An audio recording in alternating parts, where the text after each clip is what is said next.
Hello and welcome to yet another edition of the Middle Georgia Spotlight. I'm your host, Jack Ellis. We're so glad to have you with us today. We appreciate our sponsors, Low Key Chiropractic, Caduceus Medicine, Goggles of Midtown Vision, and J. Franklin Automotives. And we thank you all for joining us. And we also want to thank our guest today, Ms. Temeka Thomas. Ms. Thomas is a writer. She is a spirit-filled woman, and when I say a writer, not just, she's a published author. And we have her book, her latest book is entitled Proclaiming Your Freedom. Welcome to our program. Well, thank you for having me. First of all, let me make clear to the audience that we have had an opportunity to talk on background. Absolutely. And I know you're not a minister. That's right. You're not a per se, but you feel that you have a ministry. Right. Tell us about this. The book in itself, Proclaim Your Freedom. You know, with everything that's happening now with women, where women speaking out, things that happened to them years ago, Right. Me Too hashtag has gone all over the world. So it would appear that this book is timely from that perspective. Women are getting free to speak out, speak up, and being heard. Is that what Proclaiming Your Freedom, is that part of it? It's a great portion of it, absolutely, absolutely. I think it even stemmed from blossoming into a young lady, even remembering me becoming a mother for the first time. And it was overwhelming, it was overbearing, I was afraid. And so for the first time, I didn't feel as if I knew who I was. I didn't have control of my identity, because just the mere idea of being responsible for another human being. At the time, I was attending college, and I remember her grandmother saying to me, just continue to finish school and we'll take care of the baby. And she you know, made me feel okay with leaving the baby home with her, and then the weekends I would be with my daughter. So at the time, I agreed to it, but when I gave birth to my daughter, laid eyes on her, everything changed. And from that, I made decisions in the moment out of fear, being overwhelmed with having to take on a responsibility that I knew nothing about. So I dropped out of college, and I started working 2 dead-end jobs to take care of my daughter, and thinking that I was making the right decision and I was making the right choices. And so I learned from that, you know, just scrutinizing my own life and examining things that I had gone through and the decisions that I made. I realized that I still had a lot of maturing to do. I had a lot of growth. So you wanted to share that experience. So you're of the opinion that you are not alone, that a lot of women come to that decision point where they have to make a decision about children, jobs, and everything else, especially Absolutely. being a single parent. Absolutely. And you were saying in this book, where, you know, like finding your identity, that before you do anything, you got to know who you are. Absolutely. And you feel that the trials and tribulations, though that you think because you have had those trials Right. and tribulation, that hasten you to find your identity, where had you been comfortable, maybe you wouldn't have. Is that your point? Absolutely. I believe that although it may seem a bit frightening, I honestly believe that it was definitely leading me and guiding me into my destiny. It was maturing me as a young lady, because there are a lot of young ladies that may not have people that they can talk to or that can necessarily lead them in the way that they should go. And so in my home, my parents were divorced by the time I was 8 years old. So in my mother's house, her rules were don't bring any babies home, be in before dark. And it was just pretty uncut and raw. And so she put a lot of fear in me, and she didn't know that it was so much to the point that I didn't talk about things that I struggled with, even as it related to love or just growing up as a young lady. I held that fear inside of me, and it kept me silent, and I didn't talk about things. So I learned things the hard way because I didn't talk. Yeah. So you are saying to people, now this book is on Amazon. Absolutely. And it's listed under the self-help That's right. category. And there you are, very nice picture of you, Thank you. called Proclaiming Your Freedom. So you wanted to share your experience and put it in writing. And this was your first published That's my first book. And it's, even though, like I said, it's not, you're not a preacher, but this book is spiritual based. You quote a lot of scripture Absolutely. in here. Yes. For instance, you say, undoubtedly, God's impeccable design plan reassured me that my bad were being turned around for my good. Absolutely. And so, what you had a revelation, or just the way things? No, I'm serious. The way things began to happen, or you saw it before it happened, because you're in the midst of some serious problems here. Absolutely. You're a single mom. You are afraid of your mama because of what she said to you. Yes. And you have a daughter that you love and you want to care for. Yes, exactly. But you're in turmoil, but yet you're saying that was good for you. Absolutely. Exactly how you read it is exactly how God interpreted it to me. I began to take a liking into His Word. My mother, she raised me in the church, but it's one thing to go to church and not necessarily have a relationship with God. And so I just began praying and just having a lot of alone time with God. And even as I read the Word, I realized that that is exactly where I found my freedom, because it tells us in His Word that we find our identity in Him. We are made in His image. And I find that to be so true, because I was looking at my encounters, I was looking at my experiences in life, and I was building pathologies that were not necessarily who God created me to be, because I was always confused, I was conflicted, I was dealing with different type of emotions. And it's okay to have emotions, because we are created to have emotions, but I was very unsettled, very unstable. And so the more I began to communicate with God and read His Word and intervene, it was as if there were hidden things in the Bible that taught me that sufferings, they are meant to be. You know, don't feel as if I had forsaken you. Don't feel as if I don't hear you. And so I started to understand that if I perceive my sufferings in a different light, more so stop looking at my emotions and think logically what was taking place. And God was teaching me to look at your encounters, look at your experiences, and what is it that you can learn from that? What is it that you can take from that, not to continue to live a repetitive lifestyle? Now, some people would say that was low self-esteem, that when you're in a situation, you should try to get out of it as soon as you can, because if you stay there. But you say otherwise. For instance, you talk about a job that you were on. Right. And the boss was somewhat abusive. Very much so. Verbally abusive, but you were committed to the job and committed to what you were doing. Plus, I guess you needed the paycheck. Absolutely. But you stayed there because you felt that you were there for a reason. Now, how much dedication and commitment is that? How many people will just stay in a place where this is not good for me, I know I should, but yet I got to stay here because I'm being prepared for something else? Right.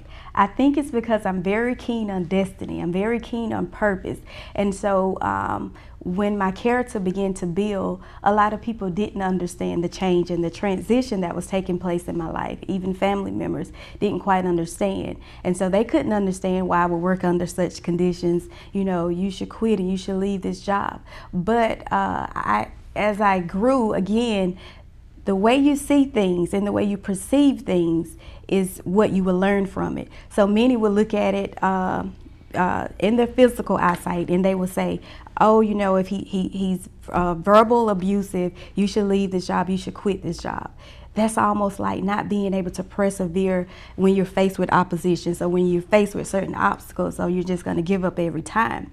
But there was also something else that I seen in him outside of the abuse and in the way that he spoke to me. He was when it came to his job.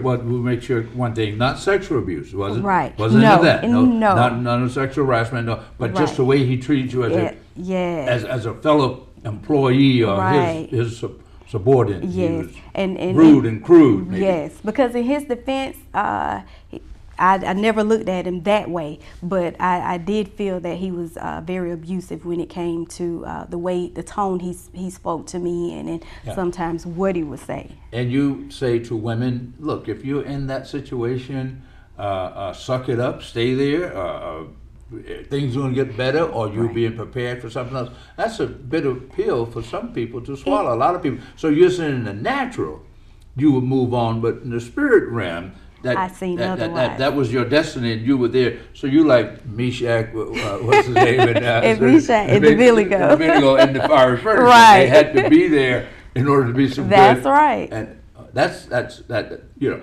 number one, that's a very committed person. Oh yeah. And it's a very disciplined person, because see, one would see you, and I'm sure you went to work smiling. I did. Every day. So one would see you and say, hey, this lady, her countenance, she's tired, Exactly. and so, and all this turmoil is going on inside of you, and your function and everything. How do you control that? Because that's almost like having different personalities. Absolutely. So you're saying you have different personalities? Not exactly. But I will say this. I also learned from that, because I did deal with a lot of emotions, and I feel like God put me in a place where He can straighten my spine. He can make me strong, because people that He placed in leadership, they're there for a reason. And so it was up to me to know how to humble myself, and what was I being there for, setting aside who He was, and what was my purpose for being there. I don't advise people not to speak up, but it's how you respond to it, what you say. And there were times where I would sit down and have conversations with him about how I felt, and it's okay to do that. But I learned a lot from him, and God was making me and molding me in more ways than I could fathom. Things were being revealed about me that I didn't know about myself. I was very sensitive. I was very emotional. And so when He's taking you somewhere in life, you have to be put in a place where sometimes you're going to be pierced. Sometimes where your emotions are going to be out of place, but also being able to stand up for yourself and speak for yourself, but still say, I'm going to persevere and I'm going to get through this, because you could be a light in His place of business for Him. You never know what it was that he was going through. And so he even had conversation with me that there were clients that would come in and say that I brightened up the office, and they never, felt this in their office in his whole 32 years of practice. So you're not saying he was a white man. He was. You a black woman, so you never thought it was about race. You just thought that this was a person that needed some help. That he treated everyone equally. He was an equal opportunity crude guy. Right. And you said you could deal with that. But let's move on too, because that takes a special kind of person. So now you've taken this knowledge, taken your experiences, and you have 2 children. I do. I have a son and a daughter. And not only do you have a son and a daughter, we don't want to, women never want to say their age, but you have a grown son and daughter. A grown daughter. Yeah. You have a grown daughter. Yes. And you look like you're barely grown yourself, to be honest, if I may say. Well, thank you. So you are trying to take this abundance of what you've experienced, and you want to say what to young women that you are talking to, that you have a seminar. You want to say, don't, stay there, don't worry about it, or you want to say, move higher, this will help you move higher. What's your message to, I understand what the book says. Gotcha. Because you recounted a lot of trials and tribulations. Have quite a few. That you've had. Right. And that you came out the other end, that you knew it was your destiny, that you knew you almost had to move through that. But so what are you saying to young women? That's the path, or is that when you say destiny, that how do you know your destiny at that time? Well, for one, it doesn't not you, but in general. Just in general. How would a person know? How do they get in touch with that destiny? Number one, I would say go through your season. If you abort your season, there are times where you will have catastrophes that just invade your life without compliance. No specified terms, they just come in.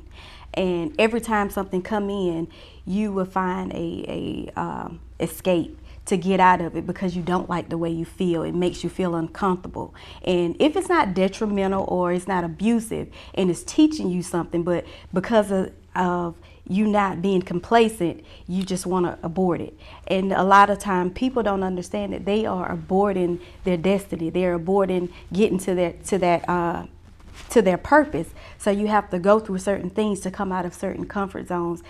Even being raised up from an adolescence, there are some things that we learn that you gotta unlearn, because we're taught to believe everything we hear. But take a moment to evaluate what you're being told. Does it really have any truth to it? Just because it comes from a person that you look up to doesn't necessarily mean that it's correct or it's something that you should live by. And so it helped me to gain wisdom and knowledge and insight on my own life and change some of the ways that were holding me back. I tell a lot of people that we will abort our season just to get rid of the turbulence in our lives. And so with me, I even express to females, even guys, because we're all in relationships and we're in relationships together. When you decide that you want to be in a relationship, I would say sacrifice being in a relationship first, and that is what I did. It worked for me, and I sacrificed being in a relationship to get to know myself. And from that, I experienced being in relationships, and I couldn't understand why I was so emotional, and I couldn't understand some of the, whatever I put into the relationship that I may not been receiving it back, or they didn't treat me the way I thought that I should be treated. But I had to understand that they're human just as I was, and they too had issues. And so, but at the end of the day, I couldn't change anyone, no matter how loyal I was, how faithful I was. But what I was missing is I was not being loyal and faithful to myself. And so that means that I had to sacrifice being in a relationship. And it had nothing to do with anybody else, but simply to get to know me. And when I tell you... So you knew when it was time to move on. I knew when it was time to move on. But you knew you had to, in other words, that was a season that you had to stay in that relationship until God said, get out of it? What do you... No, absolutely not. That's not what you're saying. Okay. My immaturity and me operating off of my emotions allow me to stay in something sometimes far too long. And that's another thing that I want to teach other women. When you know that you're not being treated right and you compromise your morals. In other words, you have standards. You have standards, because moral standards, beliefs, dreams, goals, aspirations, all of these things are a part of your identity. And if you're compromising any of those things, then you're abandoning your identity. You're rejecting who you are as an individual. And then you're wondering why you're so emotional, why you're so unstable, why you're so unsettled, because you're compromising and you're not being authentic. You're not being your true self. And so you're presenting to someone something that's fraudulent. It's not real. And so you're building a relationship based off of lies, but unknowingly, because people perish from wisdom and knowledge, they don't get that. They feel if I be who this person wants me to be, they'll love me and they'll embrace me. But that's not true, and it's not fair, because you're wasting so much time and you can be walking into your destiny. You can save them time and yourself time. Now, you basically, say that miracles have happened, that you think it was just, for instance, you told me about your current job, and I'm not going to mention the name of your employer, gotcha, because you may or may not want to do that. But you're in IT, information technology. No, there is a. You're in what kind of telecommunications? Telecommunications. Okay, I know that's something. Yeah. So but you landed this job without really applying for it per se, right? And without having any background in communication. Absolutely. Telecommunication. That's correct. And you're doing well in it, being paid well. Yes, sir. And it just so you think this is a reward for? Could this happen to anyone who's willing to wait? Anybody that, quote unquote, wait upon the Lord, if you I will. would say, and some people, that quote, I don't necessarily live by saying just wait on the Lord, because we know that faith without work is dead. So I would more so say based upon faith. I had very strong faith, and whatever I spoke, I believed in it. And most people would say, oh, you're so optimistic and you have high hopes. But I say, why speak a thing and why believe in a thing if you don't believe in what you're saying and you're not making steps to achieve what it is that you're saying? And the way it happened, it was April the 14th, which was the end of the season for the busy season on my job. Which was the tax the company, tax firm. the tax business. Yes. And I just made mention, I said, I'll be leaving after tax season. I didn't say it to them, but I made up in my mind. And I told a couple of my friends, I was like, yeah, I'm getting a new job. And I'll be leaving tax season. And I was like, okay, where are you going? And you didn't have the job lined up? I did not have a job. I said, I don't know where I'm going, but I'm getting a job. And so I remember that weekend came around. I sat in my front room. I put my laptop on the table, and I just uploaded my resume. Didn't know where on Indeed.com, and it was that following day. I think it was, that next day, they ended up giving me a call and asking me to come in for an interview. And I remember saying to them, telling them how excited I was. And I was like, oh my God, I just uploaded the resume. And so I said, if it wouldn't be a problem, I'm in the busy season and I don't want to leave them in a rut, because I respect the fact and I honor the fact that they opened the door to give me an opportunity, because this was in 2009 when we were going through a recession. No one was hiring. So I still respected the fact that I was given an opportunity, so I didn't want to leave because another door was open. But she was very understanding. She said, I've worked for a tax firm, and she said, and I do understand how busy it can be, and she said that would be fine. So the next day was the last day, and she called me back and she said, I know what I told you. She said, but they really need someone. And just luckily that day, it was the last day of tax season. And so I remember calling my boss up and I asked if I could leave. I had some business to take care of, and he said, sure, that would be fine. And I went in for my interview and I began a new journey.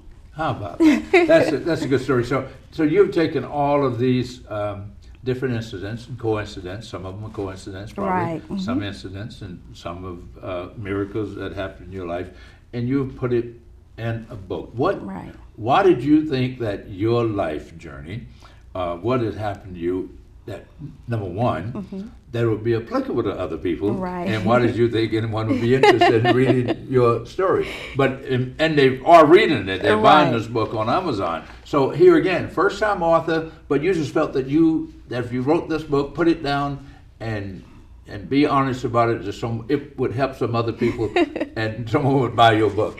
And it's crazy you say that, because my first book, that's exactly how I feel. Now, I am writing my second book, and sometimes I ask myself, the Iridescent Truth. The Iridescent Truth. Yes. And I ask myself... Now tell people what that means, but all of us are not as intelligent. I'm not saying anything about my audience that know what the word iridescent means, but I want you to make sure okay. I talk to them here.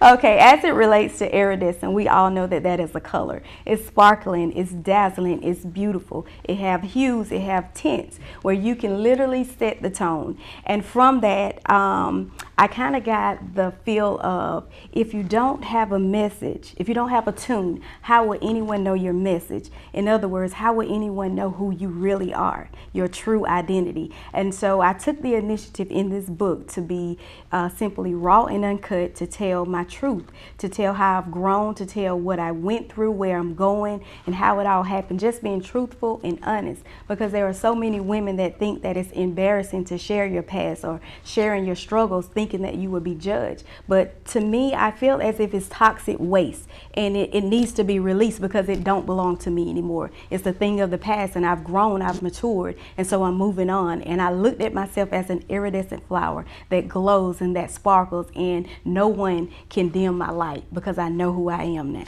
Amen.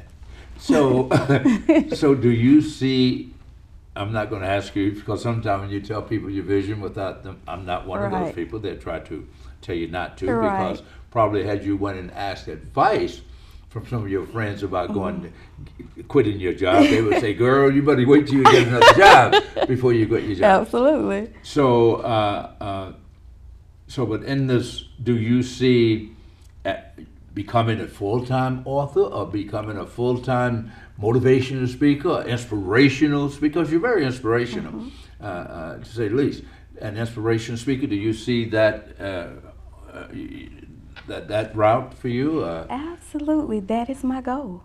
That is absolutely my goal. And so that is another thing that I share with a lot of other young women at conferences.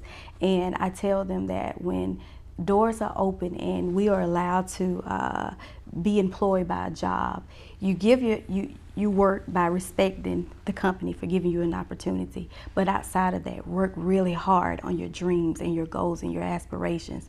And so that is exactly what I'm doing, because I dream of traveling the world, inspiring other young women that may have gone through different catastrophes or just similar experiences as myself.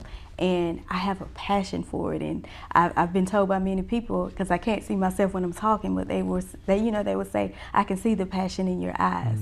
And so I do I do feel that it is going to happen. Just as I spoke it before, I believe it again. Now, what's the message for men? You keep talking about young women because it's from a young woman's experience, Absolutely. from your experience. So I can understand from that perspective. But like you said, you were in relationship. You were in relationship with men, so you had to learn some things, some of their thoughts and some of their, and you probably have some do's and don'ts for them as well. Right, I do. Number one, let me just say this before I touch on men. I advise women that when they're in relationships, and I get bashed a lot for saying this, that we would say, oh, he didn't do this and he didn't do that, and just really bashing men. And it could very well be the truth. But again, as I said before, they have issues, and they're human beings. We're just different genders. They have issues just as well. And so to sit and try to convince somebody that they were just so cruel, and it could have very well been the truth, but it doesn't matter at the end of the day. But what I've learned from being in relationships, I learned that most men, and this is just my evaluation, they really don't talk about their problems a lot. And men are very blunt. They like to get to the point. I had a bad habit of when I would have conversation or wanted to communicate, I would have to explain every detail, and I was always told, just get to the point. But it came from that emotional place. I felt like I needed you to feel what I felt. I needed you to understand where I was coming from. But men don't necessarily think the way women think. We come from emotional place, and men are kind of like practical. Put it on the table. I don't need all this babying. I don't need, just spit it out. And so I want men to know that it's okay to be vulnerable as well. When God gives you a wife, or when you meet your companion, that's your best friend. That is the person that you can trust, and you can cry with her. You can tell her the problems that you have. It's okay. You vow to be with her for the rest of your life. Why wouldn't she be? Yeah. So on the one hand, you're saying, this is how you develop. You go through these trials and tribulations. But the prevention side of it, when you're speaking to young women, especially young girls, right, 15, 16, 17, that they're entering puberty, their hormones are rushing, and every little boy tell them how pretty they are, right, where you're fine, and so forth and so on. That's right. So what's your message to them in terms of their body, their sexuality, their development, and how this could hinder if they're too young or too immature for that type of... from experience, being in relationships, I've told several women and several young girls like myself, when you're in a relationship, or if you're in a relationship, or just like you say, a guy may say, oh, you're fine and you're so pretty. I even had guys to say, oh, I know if I had you, I would change. And at a young age, I really believed that. So as I got older, I realized that you can't change it. You can't change anybody. You can only change yourself. So don't believe everything that you hear because it makes you feel some type of way. And understand that they are two human, again, just like we are. And they're saying what they feel, but you can't change them. And in their heads, they probably feel that they really can change for you, but you can't change anybody. And then as far as protecting your body, this is why I had to make the sacrifice to be in a relationship with myself first, because when you give your body away, you become as one, and there's an attachment, and it seems like it's hard to pull away from that relationship, even when you know the relationship is not healthy. You know that it's not right. Well, we have about 40 seconds left, and boy, you've shared a lot of information. But we've been speaking with Ms. Temeka Thomas, the author of Proclaim Your Freedom, Not for Women, written by a young woman who has had a lot of experience, but yet feel that God has blessed her immensely, and she wants to share her story with other young men as well as other young women as well as men. So get a copy of it on Amazon. It's an easy read. It's a good read. Absolutely. I know you're not a professional author, but you are a spirit-filled author. I enjoyed reading it. And thank you so much for joining us. And good luck with the next book. And good luck with spreading the message, if you will, to other young women, not only here, but throughout the world. Thank you so much. Ms. Temeka Thomas, author of Proclaiming Your Freedom. Thank you all so much for joining us this week here on the Middle Georgia Spotlight. Until next week, I'm your host, Jack Ellis. Goodbye.